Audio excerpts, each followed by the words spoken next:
Hello friends, welcome to Electropixels. If you like our channel, please don't forget to like, share, subscribe and press the bell icon for getting further notification.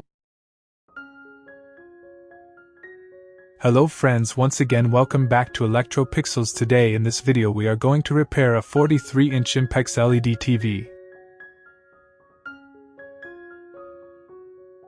That comes to repair with fault red light only problem.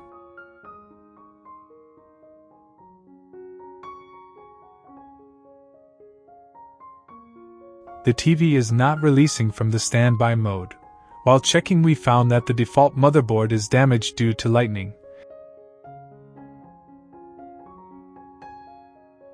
So here we are going to fix another alternate motherboard of Impex 43-inch LED TV.